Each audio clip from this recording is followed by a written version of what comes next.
Bonjour tout le monde, bienvenue dans ce nouveau vlog, j'espère que vous allez bien. Nous sommes samedi matin. Hier soir j'ai continué Angers Démon de Dan Brown. J'ai bien avancé sur la troisième partie. Donc, j'en suis à la page 372. Puis, pour finir cette partie, il me manque combien de pages? Il me reste à peu près 60-70 pages pour finir la partie de cette semaine. Mais vu comme je suis partie et que ça se lit quand même assez vite une fois qu'on est bien dans l'histoire, je pense que je vais ne le lire que d'une traite maintenant. Je ne vais pas m'arrêter aujourd'hui ou demain à cette partie-là. Je vais continuer pour le finir d'une traite. Donc voilà. Là en plus on est vraiment dans une partie où ça fait vraiment chasse au trésor, on suit des pistes et tout, donc c'est hyper intéressant, même si je trouve qu'il y a quand même des longueurs qui sont un peu lourdes, mais je me souviens que quand j'ai commencé ce livre en début de mois, mon mari m'a dit « Ah mais on l'a vu en film !» Et apparemment, oui, quand j'ai lu les premières pages, je me suis souvenue d'une scène au début du film quand ils arrivent au CERN, mais en fait, moi devant les films, je m'endors. Si je fais rien d'autre, je dors. Donc je me souviens du début, mais en fait, je me souviens pas du tout du film. Donc je découvre totalement l'histoire. Donc ça, c'est cool. Mais c'est sûr qu'en film, ça doit être quand même très bien parce qu'en fait, c'est très, ça se passe en fait sur une seule journée. Donc c'est vrai que ça doit être assez rythmé. En film d'action, ça doit être pas mal. Et du coup, hier, je suis allée en librairie récupérer 2 livres que j'avais commandés il y a déjà quelques semaines. Donc j'ai Un été pour te retrouver de Morgane Moncomble. J'ai lu les 3 premiers tomes, il me reste le 4e tome qu'on va sûrement lire en juillet en lecture commune avec Alicia. Et j'ai récupéré aussi Le protocole de Marie Aden. Je vous en ai parlé dans les sorties soit de juin ou de mai, je ne sais plus. Je crois qu'il est sorti en mai, fin mai. Et au début, la libraire ne le trouvait pas parce qu'il n'était pas encore sorti. Enfin, elle a commandé plusieurs fois, à chaque fois la commande était annulée. Donc on l'a enfin reçu, donc c'est cool. Et j'ai vu qu'elle l'avait mis aussi dans sa librairie. Donc, je ne sais pas si c'est moi qui lui ai fait découvrir ou pas. Et vous voyez, il est magnifique. C'est un format poche, mais en hardback avec un jaspage. Il est magnifique. Je ne m'attendais pas à ça, je savais juste vu la couverture. Magnifique. Donc on est dans un futur, normalement c'est de la science-fiction, 2121, l'humanité a été soumise à une thérapie génique de masse pour survivre. Nous ne dormons plus. Un des effets secondaires est la production de bluéline, une hormone qui s'accumule dans notre organisme et nous rend violents. Mais Cryosalis a tout prévu. Ils ont créé le protocole pour nous en débarrasser. Voilà, donc moi ça m'intéresse beaucoup, je l'ai pris notamment pour mon fils, mais je pense qu'il ne va pas lire tout de suite, donc j'aurai largement le temps de le lire avant lui.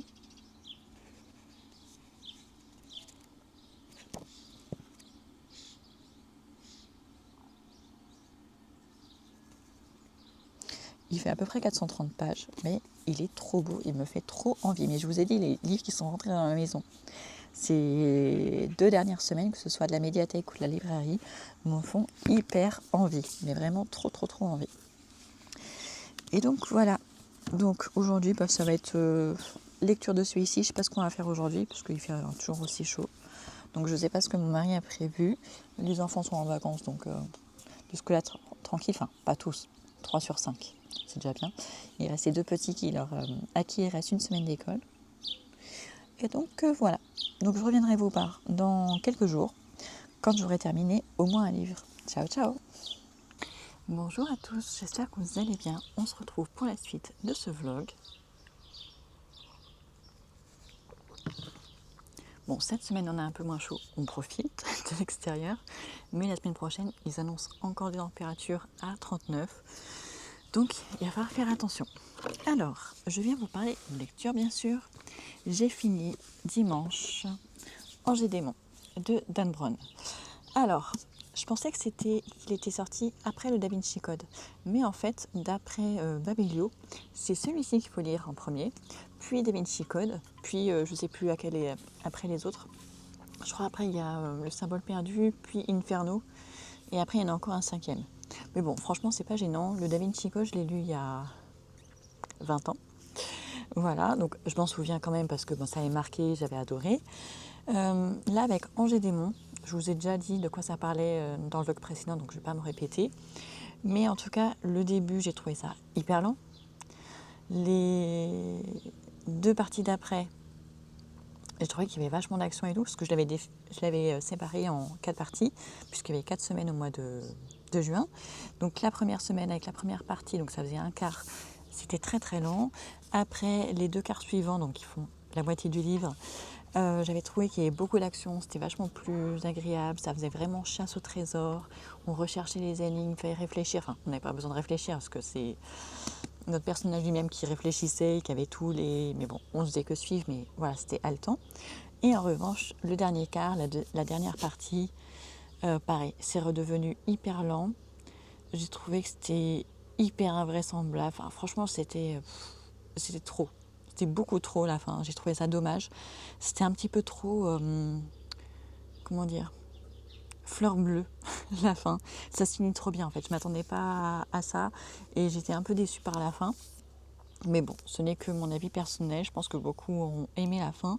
Mais ouais, c'était finalement assez spécial. Après, il a été écrit il y a plus de 20 ans, donc peut-être que c'est pour ça aussi. Mais le sujet de base était intéressant. Même la moitié, tout, la recherche, les énigmes dans la chasse au trésor dans le Vatican et dans Rome, c'était très sympa. Mais la fin, c'était quand même plus compliqué. Honnêtement, j'ai lu un peu en diagonale. Il y avait des phrases, je zappais parce que c'était vraiment... c'était ennuyeux vers la fin. Mais bon, après, voilà, ça se lit quand même facilement. Je suis contente de l'avoir lu parce que je ne l'avais jamais lu et donc voilà, j'avais l'impression qu'il me manquait quelque chose. Est-ce que je vais le garder? Je ne sais pas. C'est un livre que j'avais trouvé en boîte à livres. Mais du coup, je ne sais pas si je vais les garder parce que finalement, ils ont eu tellement de succès que même si je veux que mes enfants les lisent plus tard ou qu'ils veulent tout simplement les lire plus tard, je pense ils se gardent... Enfin, je pense qu'on les trouvera très très facilement tellement il y en a eu de vendus. Donc je ne sais pas si je le conserverai ou pas. Ensuite, j'ai continué un petit peu Les Fleuves du ciel, mais vraiment pas beaucoup parce que du coup c'était quand? Je ne sais plus quel jour on est. On est mardi. Donc oui, je l'ai un petit peu continué dimanche soir et hier matin, c'est hier après-midi. Mais voilà, j'en suis à 78 pages, donc j'ai vraiment pas lu grand-chose, donc je peux rien vous en dire de plus sur Les Fleuves du ciel d'Elif Shafak. Voilà, je ne sais rien de plus. Tout ce que je sais, c'est que c'est une autrice du coup qui est turque, donc ça a participé à mon tour du monde en livre, parce que là, cette année, c'est vrai que je me suis un petit peu perdue. En janvier-février, j'avais lu un livre sur l'Azerbaïdjan. Et après, j'en avais commencé un sur les Bahamas, mais je ne l'ai toujours pas fini, donc il faudrait que je le continue. Et après, du coup, je n'ai pas commencé de nouveau livre parce que, sur ce tour du monde en livre, parce que voilà, je voulais d'abord finir celui sur les Bahamas, et finalement, ce n'était pas fait. Donc je me dis que finalement, je vais peut-être pas continuer dans l'ordre alphabétique, mais dès que je trouverai un auteur ou une autrice d'un pays que j'ai pas encore lu, à ce moment-là, je me le rajouterai en cours de route. Donc, ce qui est le cas d'Elif Shafak, elle est turque et je crois que pour l'instant, je n'ai pas lu d'auteur turc. Donc voilà, ça sera mon premier. Donc c'est bien aussi que j'ai pu l'emprunter. Donc je vous en reparle quand je l'aurai un petit peu plus continué. Et sinon, je vous ai dit la semaine dernière qu'il y avait beaucoup de livres que j'avais pris à la médiathèque que j'avais envie de lire tout de suite, mais je ne peux pas tout lire en même temps. Et du coup, hier soir, j'ai quand même craqué. J'ai commencé Ne vois-tu rien venir d'Amélie Antoine chez Syros, donc c'est plutôt young adulte et ado. Ma fille de 11 ans, qui vient de finir sa 6e, l'a lu la semaine dernière. Elle a lu en un seul trait, elle a adoré, mais elle a pleuré parce que voilà, la fin est atroce. Bon, du coup, elle m'a raconté la fin, ça m'a spoilé, mais c'est pas grave du tout parce que c'est pas le plus important dans cette histoire, au contraire. J'en ai lu un tiers, il fait à peu près 250 pages, j'en ai lu 100 pages hier soir. Ça se lit tout seul, en fait, on est avec... l'histoire nous a raconté à travers 2 collégiennes, elles sont toutes les 2 en 3e, ouais, elles sont dans la même classe. Donc on a Sarah, qui est la fille hyper populaire et tout, qui vient de découvrir qu'elle a un diabète. Et du coup, le diabète, c'est quelque chose avec lequel on vit toute sa vie. Il faut prendre un traitement et tout ça. Mais voilà, donc son but à elle, c'est de le cacher à tout le monde. Elle ne veut pas que ça se sache au collège parce qu'elle tient à sa réputation et tout ça et tout ça. On ne sait pas trop dans quelle ville ça se passe. Et aussi, on a Orlane. Orlane, du coup, elle a le même âge, elle est aussi en troisième, mais elle vivait à Toulouse et du coup, elle fait sa rentrée dans ce nouveau collège où elle ne connaît personne. C'est la fille hyper, voilà, passe-partout. C'est une fille joviale, gentille, qui est passionnée par la magie, mais c'est pas du tout le même genre que Sarah. Et en fait, Sarah, dès le premier jour où elle croise Orlane devant le collège, elle la prend en grippe et ça sera son bouc émissaire pendant toute l'année en fait. Alors qu'Orlane ne lui a rien fait, mais vraiment rien du tout. C'est une fille lambda mais c'est juste que comme elle vient d'emménager, elle est nouvelle, elle se retrouve toute seule et du coup elle n'a personne pour la protéger, pour la défendre en fait et elle se défend pas elle-même en fait, elle laisse faire. Et du coup on va partir dans un engrenage voilà, de harcèlement qui va commencer par Sarah, mais après il va y avoir d'autres personnes qui vont s'y mettre et c'est franchement horrible, c'est très dur à lire, surtout si vous avez été victime de harcèlement dans le passé, je pense que ce sera difficile. Moi je trouve que le collège c'est le pire moment dans la scolarité, enfin pour moi je trouve que ça a été le pire moment de ma scolarité, c'était vraiment atroce pour plusieurs raisons. J'ai été victime un petit peu de harcèlement mais léger, mais il y a eu des choses d'autres dans ma vie qui ont fait que ça a été une période très difficile, mais je le vois, mon fils a vécu le harcèlement aussi scolaire au collège, pareil, il était nouveau dans le collège, il connaissait personne, après ça s'est un peu tassé, mais surtout ça a changé quand il est arrivé en troisième dans le nouveau collège où ça s'est pas du tout passé comme ça. Donc je sais que le collège c'est un endroit très dur, c'est un moment où les enfants se prennent pour des grands parce qu'il y a plus d'autonomie et tout ça, mais ce sont encore des enfants et ils ont tendance à vouloir absolument être plus que les autres, se faire plus remarquer et du coup ça prend des proportions différentes suivant les enfants. Mais voilà, il peut se passer des choses dramatiques. Au début c'est un grain de sable, mais après ça peut franchement faire un tsunami. Donc c'est vraiment quelque chose qui est hyper dangereux le collège, enfin, c'est vraiment dangereux parce que qu'on soit d'un côté ou de l'autre et en plus souvent c'est des choses où les adultes ne remarquent pas parce que ça se fait en catimini, parce que maintenant ça se fait sur les réseaux sociaux, parce que souvent pour les adultes c'est vraiment mais c'est une broutille et en effet c'est une broutille à la base mais après on rentre dans un engrenage qui est horrible et du coup là on est là-dessus. Elles sont en troisième et bon, on comprend un petit peu ce qui se passe dès le début parce qu'on a des petits bouts d'interrogatoire. Ça me fait un peu penser au livre de Liane Moriarty, Petit secret, grand mensonge. On a un petit peu cette même structure. Euh, donc c'est très bien fait et on comprend qu'il s'est passé quelque chose à la fin de l'année qui était atroce. On ne sait pas encore quoi, enfin moi je sais parce que ma fille me l'a dit, mais je trouve que c'est un livre qui devrait être lu dès la sixième. Il y a un truc choquant à la fin, mais je trouve que la sixième, ça serait le bon moment parce que le lire, alors les personnages sont en troisième, le lire en troisième, c'est déjà fini. Je pense qu'il devrait être lu en sixième, soit avec les profs de français, soit avec les profs documentalistes, soit carrément un truc interdisciplinaire. Mais je trouve qu'en sixième, ça serait vraiment bien parce que c'est le moment où ils sont peut-être le plus sensibles à ce genre de choses. Moi, ma fille vient de faire sa sixième là dans le collège à côté. C'est pas la première sixième que je vis parce que je l'ai vécu avec mon fils il y a 5 ans, je l'ai vécu avec mon autre fille l'année dernière. Chaque enfant est différent, chaque enfant vit sa sixième différemment. Là, la sixième de ma fille de 11 ans s'est très bien passée. En revanche, je sais que dans sa classe, il y a eu du harcèlement. Je sais qu'il y a eu des dramas pas possibles dans cette classe. Donc, je trouve que ça aurait été la bonne année pour que tout le monde le lise, voilà, parce que ça peut, je pense, les sensibiliser, peut-être éviter que certains schémas se répètent et s'installent dans la durée. En tout cas, voilà. Donc, pareil, si vous avez des enfants qui sont au collège, n'hésitez pas à leur faire lire, en tout cas s'ils aiment lire, parce que bon, on va peut-être pas leur imposer non plus. Mais voilà, je trouve que pour l'instant, c'est très intéressant, mais c'est très dur, c'est violent quand même, c'est violent. Mais voilà, j'en ai lu un peu plus d'un tiers. Je le finirai, je pense, dans la journée, enfin aujourd'hui. En tout cas, j'espère. Donc voilà, et après, je continuerai celui-ci. Mais là, on est le dernier jour du mois de juin, donc demain, on commence le mois de juillet avec le Tour de France. Oui, le chat. Avec le Tour de France en livre.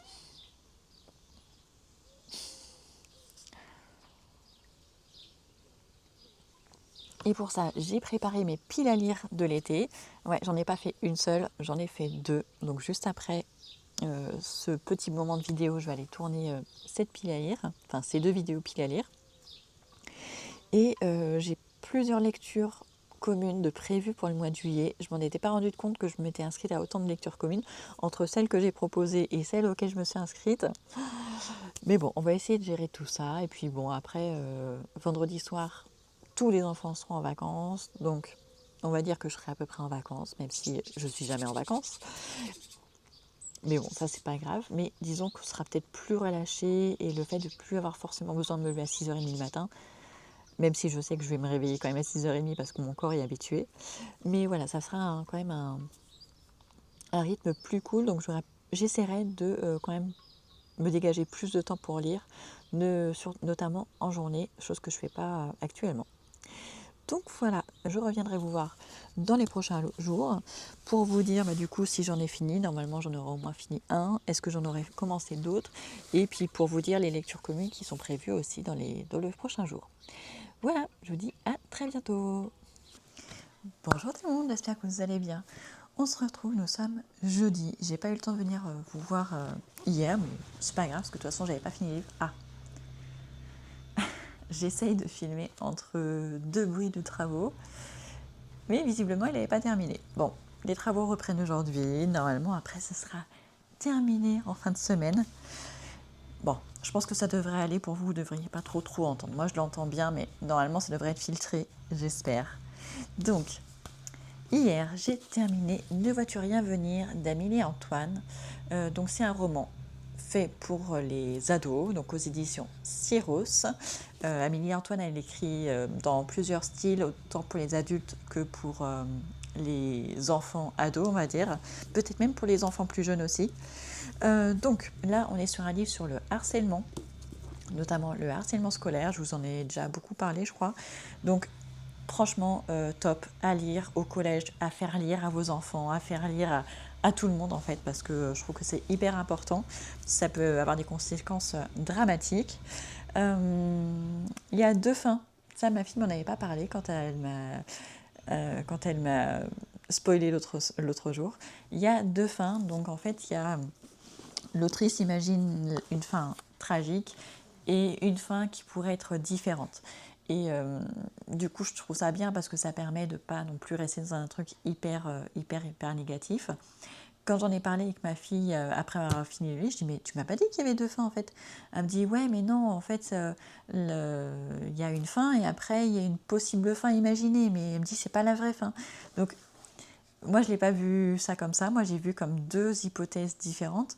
Elle l'a vu différemment avec une vraie fin qui est vraiment tragique et une fin possible imaginée. Donc elle a 11 ans, ça veut dire que elle, je comprends comme ça, pour elle, ce qui est le plus possible, en fait, c'est la fin dramatique. Je le vois comme ça.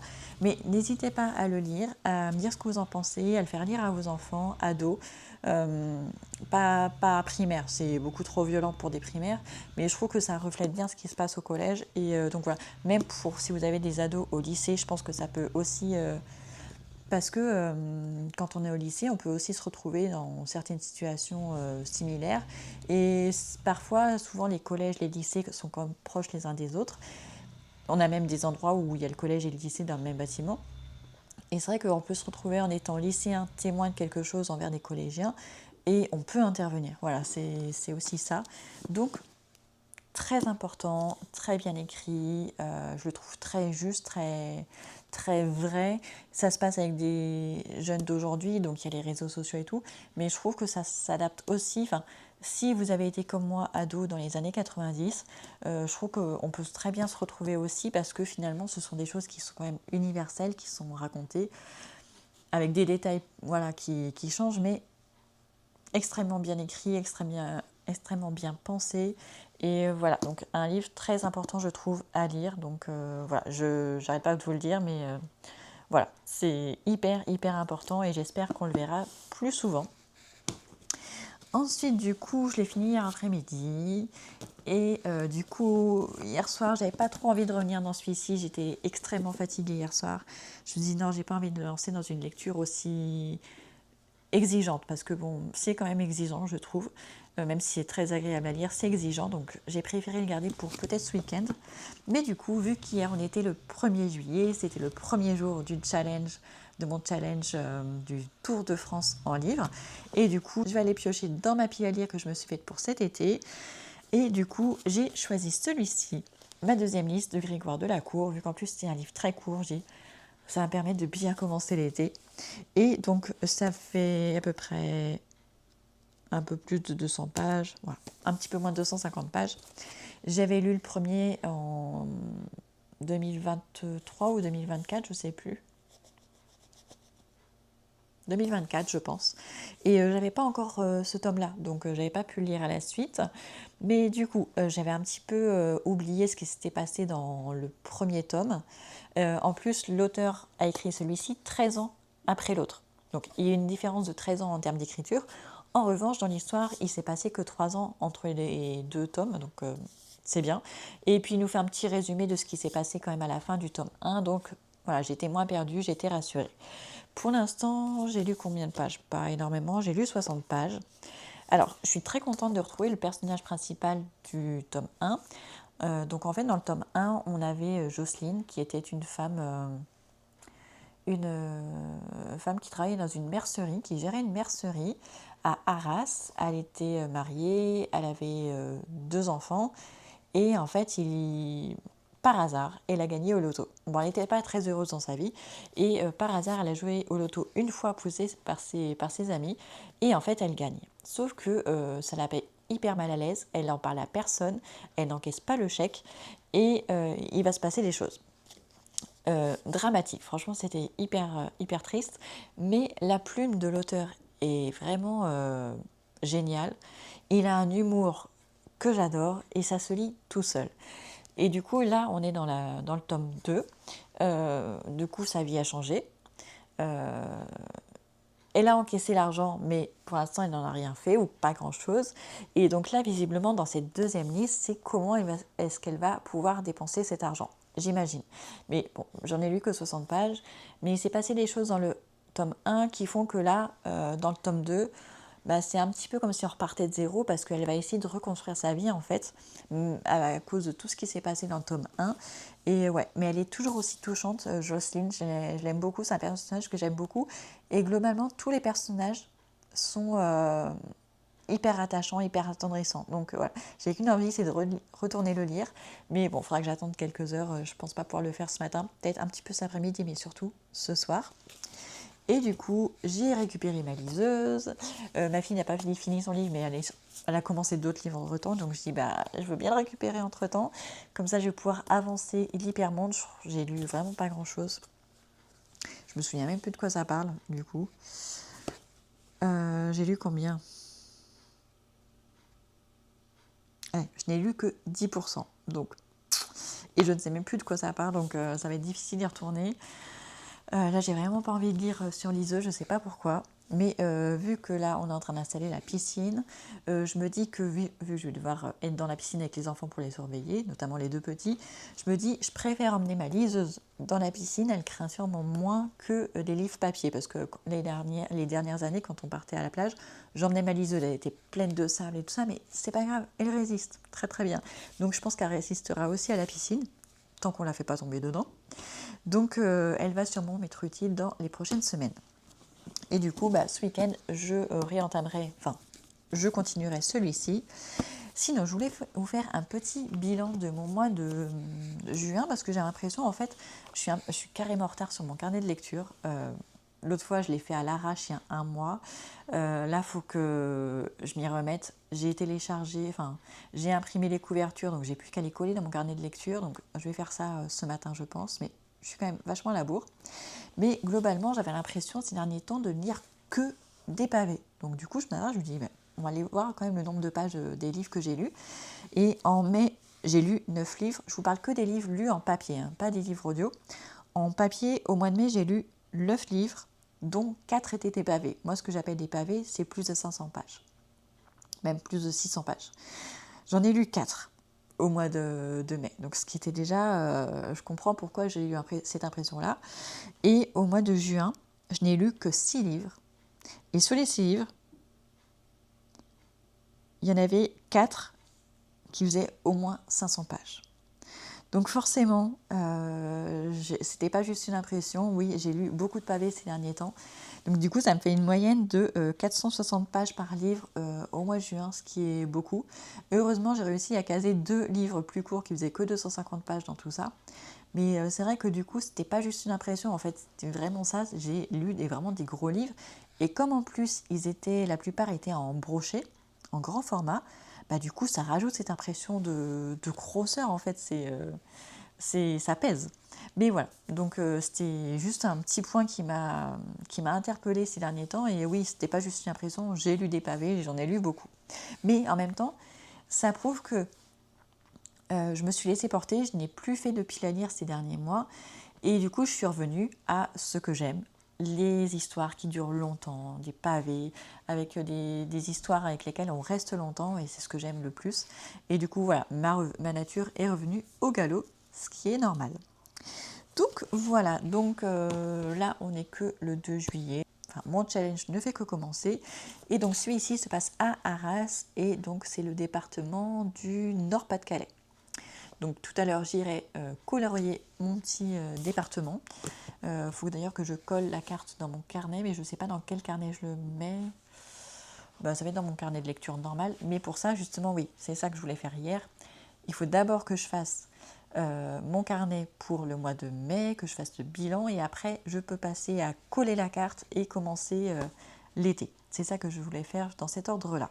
Je n'ai pas avancé dans les livres audio, enfin, si j'ai avancé, mais en tout cas, je n'ai pas terminé le livre audio pour l'instant.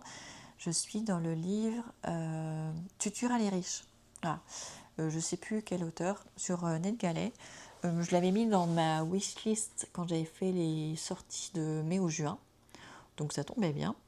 Mais du coup, ouais, pour l'instant, je n'en ai pas terminé, donc je ne peux pas vous en dire grand-chose. J'étais un petit peu déçue au départ, mais en fait, ça s'écoute tout seul. Donc voilà, c'est sympa. Donc je vous laisse pour aujourd'hui. Je reviendrai vous voir demain, parce que je pense que je l'aurai terminé.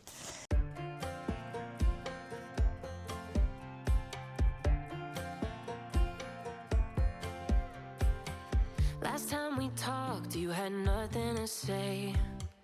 You chose to walk, give what we had away. I hope you get what you're looking for. But babe, with me, you close the door on everything we could have been. Don't go thinking we could be friends. No, you can't bring us back from the dead. 'Cause when you know, you know. And when you don't, when it ends, it ends. When it ends, it ends. I really thought we might have been it, so my heart was shattered when it took the hit. Oh, I can't imagine doing all that again, even for one night to see where it went. Here's the thing, you made your bed, I just got your stay out of my head. No, you can't bring us back from the dead. 'Cause when you know, you know. And when you don't, when it ends, it ends. When it ends, it ends. End of the road, nowhere to go. You cut the ties, you burn the rope. So don't let me see your name lighting on my phone when it was you who let go of everything we could have been. Is it sinking in all your regret? No, you can't bring us back from the dead. 'Cause when you know, you know. And when you don't, when it ends, it ends.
Salut tout le monde, on est vendredi après-midi. Je viens clôturer le vlog, même si j'ai pas terminé mon livre. Je vous ai dit que je le finirais hier, mais en fait il s'est passé plein de péripéties qui ont fait que j'ai pas réussi à lire hier soir. J'étais épuisée. Quand j'ai pu lire, le temps est passé trop vite. Donc du coup j'en suis à 150 pages, 154. Donc ouais, il me reste 100 pages. Donc j'en ai lu 150, il m'en reste 100. J'espère le finir ce soir, mais ce n'est pas sûr.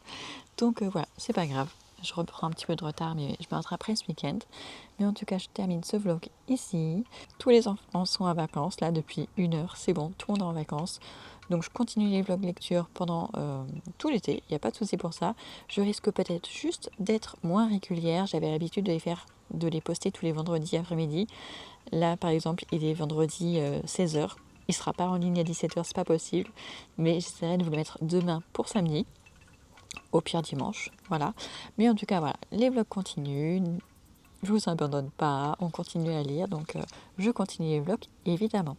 Je vous souhaite un bel été. J'espère que vous avez passé de bonnes vacances, si vous avez des vacances. J'espère que vous allez faire de bonnes lectures. Et du coup, on se retrouve dans quelques jours pour une nouvelle vidéo. Ciao, ciao!